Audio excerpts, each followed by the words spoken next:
नमो शिवाय। आप सभी कैसे हैं? आप सबका मेरे यूट्यूब चैनल में स्वागत है। आप सभी पर भोलेनाथ की कृपा सदैव बनी रहे। प्रदोष व्रत कब शुरू होगा और कब समाप्त होगा, आपको मैं ये बताती हूँ। 1 जुलाई 2023 शनिवार को है आषाढ़ मास शुक्ल पक्ष प्रदोष व्रत 2023। 1 जुलाई 2023 शनिवार को है। शनिवार का दिन पड़ने के कारण यह शनि प्रदोष व्रत रहेगा। त्रयोदशी तिथि प्रारंभ 1 जुलाई शनिवार सुबह 1:18 से, त्रयोदशी समाप्त तिथि 1 जुलाई रात 11:07 तक रहेगी। अब मैं आपको प्रदोष व्रत की कथा सुनाती हूँ। एक गांव में एक निर्धन विधवा रहती थी। उसके साथ उसका एक पुत्र भी था। पालन पोषण के लिए दोनों भीख मांगते थे और जो कुछ मिलता उससे अपना पेट भरते थे। ब्राह्मणी कई वर्षों से प्रदोष व्रत का पालन करती आ रही थी। एक बार ब्राह्मणी का पुत्र त्रयोदशी पर गंगा स्नान के लिए निकला।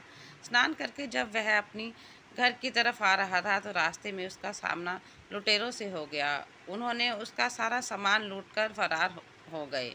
कुछ समय बाद वहाँ राजा के सैनिक आ पहुंचे। उन्होंने ब्राह्मणी के पुत्र को लुटेरों में से एक समझकर राजा के सामने ले आए।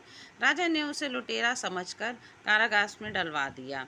उसकी दलील सुने बिना ही उसे कारागार में डाल दिया। रात में राजा को स्वप्न में शिवजी महाराज ने ब्राह्मणी के पुत्र को मुक्त करने को कहा। राजा उठते ही कारागार में पहुंचा। उसे मुक्त कर अपने साथ लेकर राजा महल में पहुंचा। राजा ने ब्राह्मणी पुत्र का सम्मान किया और दान में बहुत कुछ मांगने को कहा। ब्राह्मणी पुत्र ने दान के रूप में एक मुट्ठी धान मांगा। राजा ब्राह्मणी पुत्र की मांग सुनकर हैरान रह गए। राजा ने प्रश्न किया कि तुम और भी कुछ मांग सकते हो?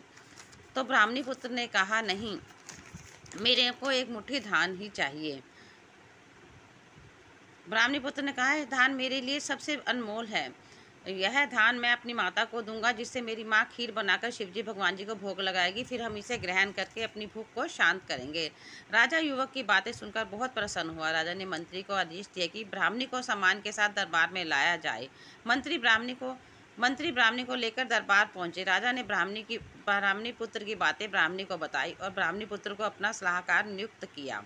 नितर ब्राह्मणी और उसके पुत्र का पूरा जीवन बदल गया। ये थी प्रदोष व्रत की कथा। जो कथा कोई सुनता है, किसी को सुनाता है, उसको सारे धन समृद्धि की प्राप्ति हो जाती है और सब कष्ट उसके मुक्त हो जाते हैं, सब कष्टों से मुक्त हो जाता है। इसलिए अगर आपने अभी तक मेरी वीडियो को सब्सक्राइब नहीं किया तो प्लीज़ जल्दी से सब्सक्राइब कर दीजिए और लाइक कर दीजिए। ओम नमो शिवाय।